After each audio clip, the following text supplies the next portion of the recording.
Hey, good morning, friends. Mark Holmes here with my buddy Cowboy Joe Boo, as well as Joe Bear in the house. And as always, I want to thank you guys for watching, commenting, subscribing, and being part of the Joe Boo Sports Report. Without you guys, it doesn't work without you guys. So let's get open for business here, and let's wake up my football gods. Wake up, guys, on this Saturday morning. So here we sit. 120 days, 10 hours, 56 minutes, and 30 seconds away from kickoff of hopefully the 2019 season for the Dallas Cowboys in the new stadium in LA. If not, maybe it'll be someplace else, a neutral site, maybe in Vegas. We just don't know. There's a lot of unknowns that are out there. So when I got up this morning, every morning I wake up and I'm energized because I am ready to meet the challenges of another day. I look forward to it and I try and make sure I do not waste a single day of my life. I was laying there in bed with my wife and she's like, "What do you got planned today?" I said, "Hey, don't sleep on the Dallas Cowboy report coming up, and I've got a lot of racks to do in the workshop." She's like, "You work 7 days a week." I said, "Honey, I love what I do." I said, for me, being in the workshop making racks is not really like work. That's enjoyable. I said, honestly, my knees have never felt better. Well, yeah, they felt better. They felt a lot better. Yeah, actually, in recent history, my knees have not felt better. Not going down on my knees, putting down tile and everything else, and get up off the floor. Now my back's been sore, but these things happen. You'll understand when you turn 50 that your warranty goes out and stuff just starts hurting. But health-wise, of not being down on my knees and everything else, and doing this, that, and the other, and working the workshop has actually made me feel better. And for me, the excitement of knowing that you guys are getting something that I made and that you guys love it. It doesn't feel like work. And so for me, can I do it 8 days a week? That's how I am. So when I was coming down, making my coffee this morning, and it's perfect. It's perfect today. Some mornings it's kind of like, it's okay. This morning it's perfect. And so you want to simmer, you want to savor that coffee. I was trying to figure out what the subject was going to be because we're kind of in the lull right now.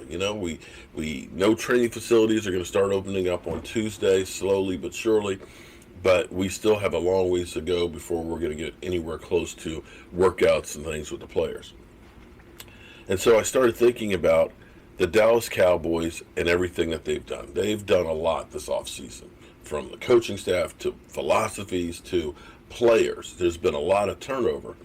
And I started thinking and questioning myself, what is the one thing that keeps you up at night besides Philly 500?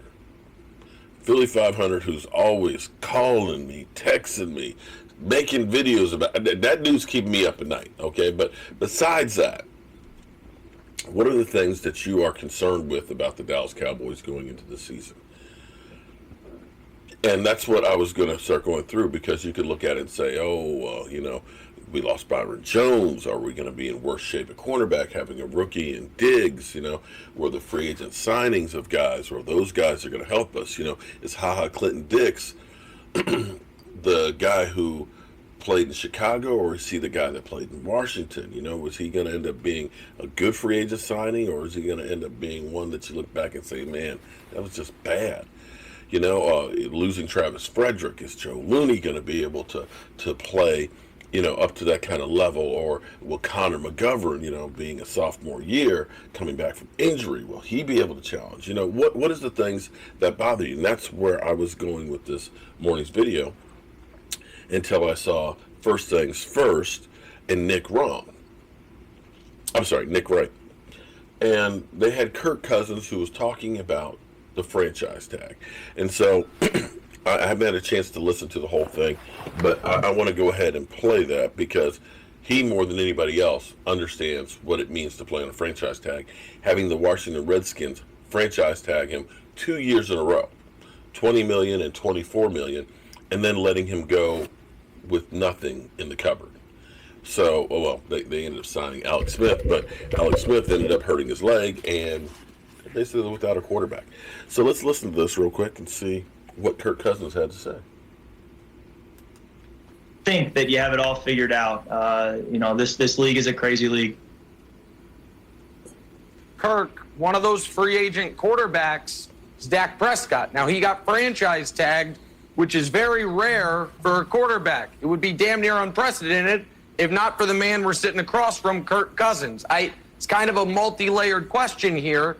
When you first were franchise tagged in Washington, did you believe, okay, this is a placeholder, a deal's going to get done, and obviously ended up not getting done? And the second part is, what advice would you give for Dak Prescott, as you're one of the only people at his position that's gone through this?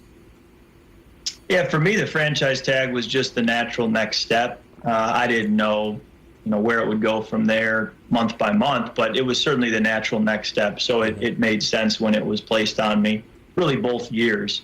My advice to Dak would just be, he's in a good spot. I think if he has a long-term, opportunity that he signs, that's a win for him. I think that's a win for the Cowboys. He's played himself into the position he's in, but I think he knows as well that were he to play on the franchise tag, that's not the end of the world. And I think whether he plays on a one-year deal or a long-term deal, I think he's going to be a quarterback for the Dallas Cowboys for a long time. And it's just a matter of, figuring out the contractual details around that. But I don't see a world where Dak Prescott isn't the quarterback for the Dallas Cowboys for many years to come. How we get there, we can talk about, but I think he's the long-term guy there. It's just a matter of how. Okay. Interesting perspective. Because if you're Kirk Cousins, you got to be happy that you didn't sign a long-term deal with the Washington Redskins because, well, you went to Minnesota, which was a much better run team and a much better team, and you had the opportunity to actually make it to the playoffs and actually get a win in New Orleans. So he got his first playoff win with Minnesota. And being a guy who is slightly above 500 in his career, the fact that you got an $88 million fully guaranteed 3-year deal and 2 years within it, you ended up signing for an additional 2 years at $66 million, making it $33 million that you are getting next year and the year after. The fact that you've actually have guaranteed money in excess of $200 million in your career, you might want to say, yeah, it worked out really, really well for him. Now, for the Dallas Cowboys, you can say, and the thing is, I know what people will say because people will, haters out there who come in here, and I'm not sure why they come in here, because they're going to say, or they always say, you're not a Dallas Cowboy fan, you're a Dak Prescott fan. And when the Cowboys cut his weak ass, I know you're going to be taking your bandwagon elsewhere because you're not a real Cowboy fan. Whatever, dudes. I'm not sure why if you feel that that's what I am, I have no understanding why you're actually here. If I have a YouTube channel out there that I completely just don't agree with, I'm not watching it and spending my time and effort on trying to convince them of something that I don't believe in. But hey, you do you. And we're more than happy to have you here. The Cowboys, they screwed up. And it seems like they're all bluster, but in the end, they roll over. They always preach this thing that, we know what we're doing, we're going to get a deal. And the deals that they get don't usually seem to be deals. They end up doing the negotiations out in public, make it part of the court of public opinion. No other NFL team does this. Did you understand that Christian McCaffrey was going to become the highest paid NFL running back? Did they go through and say, Christian McCaffrey who? They just did it. With Carson Wentz, did they say, oh, we're going to franchise tag you, or no, you want, $35 million? No, they don't. They don't. Only the Dallas Cowboys do. And this is by design because Jerry loves the limelight. He just does. And to think that there is something that Dak is doing that's causing this, it's not. It's a pattern with the Dallas Cowboys. And with training facilities opening up, beginning the process of opening up, I think you will see this deal done in very short order. And back to my original thing, the thing that worries me the most about this season is because we have a new coach, head coach, new coaching staff. We have a lot of new players that are here. The thing that you have to understand about football is you have to know what the guy next to you is doing. And that familiarity sometimes is the difference between winning and losing, because in the heat of the battle, you may see something that wasn't called into play. And I can give a look to the tackle over there and let him know what I see. Just at a glance, because we know each other. That we know that that ball's coming right here, and we need to pinch. And we got that play. Those are things that you can't get when you have a lot of new people there. The nuances. And for the Cowboys to be probably changing quite a bit of things, if you're doing basically virtual reality until training camp, you need Dak Prescott there with the rest of those guys learning the nuances for the season, because you can't afford to have the first 4 weeks be basically preseason. The Cowboys need to get out to a good start. They need to get some wins under their belts and get some momentum early. And that's what keeps me up at night. So, that being said, I'm going to go get busy on my day job because, well, is it my day job? Well, it is right now. I got a lot of racks of stuff for you guys that are coming. I got a couple more last night. I end up having Junebug.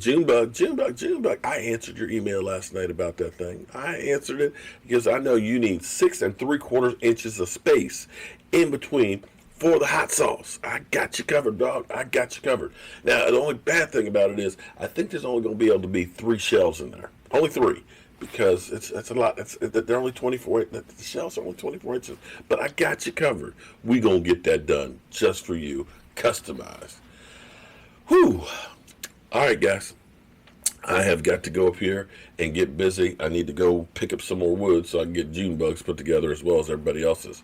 But as always, I want to thank you guys for all the support that I get from you guys. And you know what? Keep your head up. Keep pounding away at it. And trust me, you will get there eventually. I'll see you soon.